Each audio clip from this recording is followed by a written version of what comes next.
Alright guys, so we're back with some more protein prep. Figured we'd stick with the chicken theme. So today we are doing chicken breast. Now, we do work in the kitchen and most of us are kind of like pirates. So typically when you see this one put up on the prep list, it's usually referred to as boobs. Not trying to offend anybody. Usually if you work in the kitchen, you gotta have kind of a thick skin. However, that being said, if you are easily offended, those of you who are of the female community and things like that, we have no hard feelings. No ill will. We will most certainly refer to them by their scientific name of chicken breast, if that bugs you.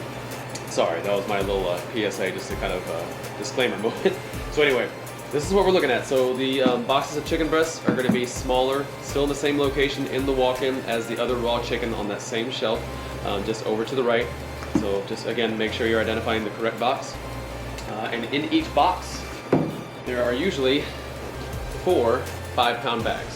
Now, I've gone ahead and prepped some ahead of time just to kind of expedite the process, but you'll need yellow cutting board, you will need a chef knife, you will need the colander. Once again, any chicken we're going to be draining and rinsing off in this colander.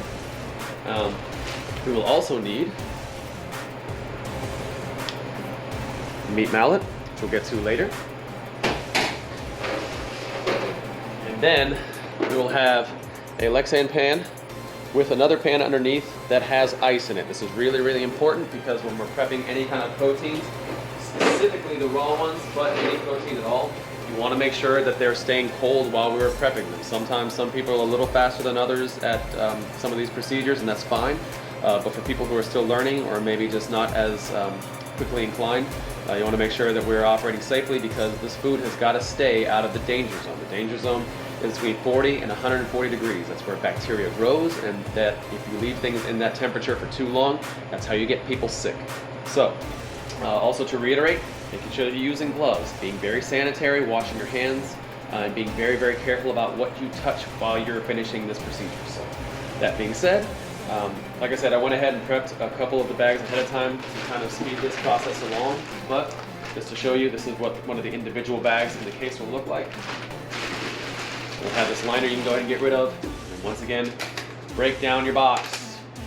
You can do this at the end of the process. I don't really care when you do it, just as long as it gets done. It bugs the crap out of me when I go to run trash or cardboard or something like that and we see the cardboard dumpster is full of unbroken down boxes. Now, we go ahead and put this over here for a little bit later use. But the first step, like anything, carefully, watching your fingers, cut the bag open, pour the chicken out, and then rinse it off a little bit. Cold water, don't forget that. And then at this point, we're kind of trimming them a little bit. And this is one of the processes, the points in the process where I see people get the most confused. Because you do not want to get every little piece of fat off of this chicken. Chicken breast is a really lean cut of meat, so if you get all the fat off of it, it'll dry out really quickly, and that makes for a really unpleasant product for our customers. So this one actually came in really well trimmed. But when you have some like this, so typically the way chicken breast is packaged, because chickens have 2 breasts, they come together like this, okay, before they're actually processed. And then in the middle, there's this big fat vein, membrane portion. So what we're gonna do, if you can pull the piece off, go ahead and do that. But if not, you take your knife and just trim off a little piece. Now, there's a little piece here, there's some more up here. I'm not gonna go back and trim all that stuff off. To reiterate what I said, you don't wanna get rid of all the fat, you're just trying to get rid of the larger portions that would not be very appetizing if you're eating that sandwich. Anybody who has eaten chicken at some point or another has probably run into that piece. My friend Mary Rayvon has dubbed it the piece. It's always that one piece of cartilage or membrane or whatever that you bite into that is just straight fatty, and it kind of ruins your whole meal. So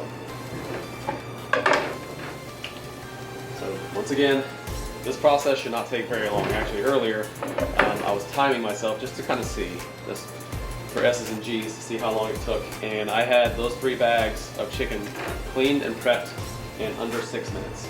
Now, yes, I know what people are going to say, Ruben, you've been doing this for a long time. Yeah, I've known people who have worked in the restaurant industry, or any industry for that matter, who've done something for a really long time and still suck at it. But that is that process. At this point, kind of rinse your knife off, because as chicken starts to dry up, it sticks to the surfaces or whatever it's been on, and it makes it really hard to clean. And then I recommend you do kind of the same thing for your cutting board. All right guys, so now we're at the point where we're gonna go ahead and pound the chicken breasts out. So what we're trying to do is make sure that they're nice and even thickness so that when we fry them, grill them, whatever cooking process they go through next, they cook evenly. Because if not, you'll have the thin part that gets cooked and overcooked while the other part is still possibly raw. Definitely don't want that. So what I did was I took the rolling prep cart or prep table that's back here and I covered the surface of it with a black trash bag. And I'm going to credit Kenny Fisher was showing me this little trick because before I just used to use all clear trash bags, but he pointed out to me that if you use a black one on the base and then cover it with a clear one, the contrast in color, allows you to see the individual chicken breast a little bit better, so it makes this process a little bit more accurate. So next, you take a clear bag and you're going to rip these open, like cut them in half, or just so that they kind of unfold kind of like a tablecloth. And lay this over like so. Then you're just going to peel this one back. So now, move this a little closer, these a little closer. We're going to layer these on the table. So it's important that you try not to overlap them if you can, because it makes it really hard to ensure that each individual chicken breast gets pounded out to the desired thickness. If they overlap, they'll bunch up, and then you wind up pulverizing one while you kind of miss a part of another one. So you're just going to line them up side by side. Again, being careful not to like lean over them and touch your apron or another portion of your body to the raw chicken, because you don't want to accidentally transfer raw chicken to something else unknowingly. So then, roll this tablecloth over the top.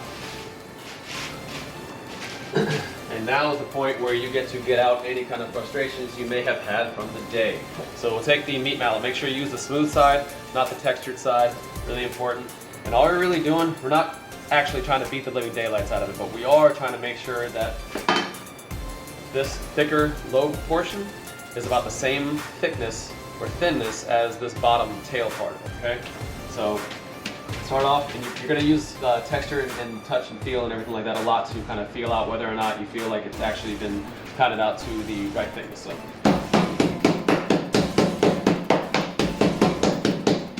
Alright, so all I'm doing is kind of touching the surface and feeling if the whole thing feels even, okay? If it is, I move on. Okay, good. So you notice I'm not pounding them out, because what's going to happen when you do that is they'll break apart, and then that'll ruin the chicken breast. If we're trying to have some for like a nice presentation for a real chicken platter, or if somebody gets a chicken sandwich with no bread, as contradictory as that sounds. So in either case, you're just trying not to break them into pieces. You're trying to keep it one whole piece of chicken, but just flatten it out, just spread it out, okay?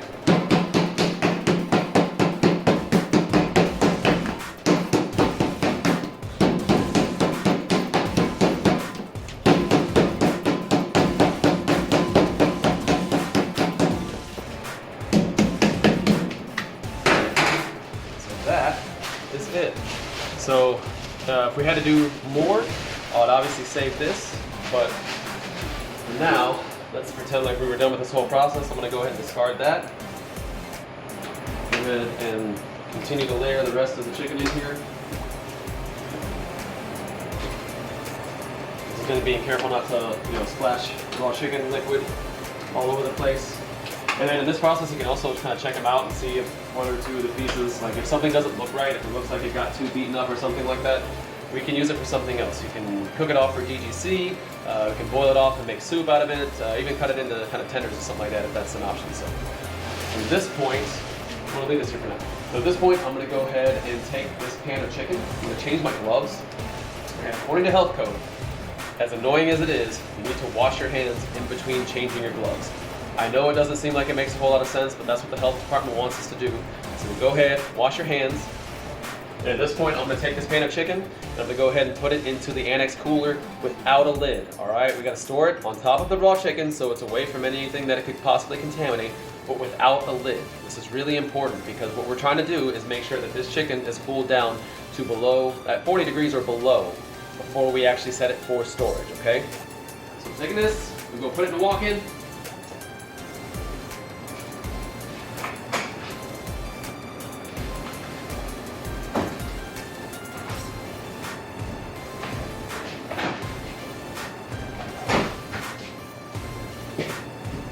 So now the next thing to do is to go ahead and I'm gonna write a note so that I know that that chicken is up there. So if for some reason it didn't get cooled off by the end of my shift, somebody else knows it's there so they know to transfer it to the proper walk-in. So let me show you.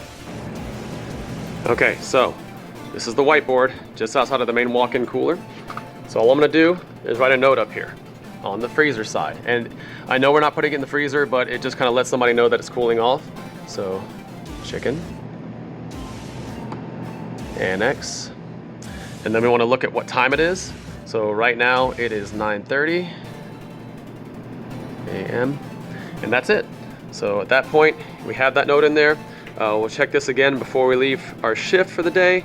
And if it's down to 40 degrees or below, go ahead and put a lid on it and it'll get transferred into the main walk-in for quick reach. So that's chicken prep, guys. Hope you dug it. Once again, leave me a comment down at the bottom. Let me know what you think. And then if you have any questions, as always, please feel free to come grab one of us and we will answer as best we can, whatever we can. So hope you all have a good day and we'll catch you later.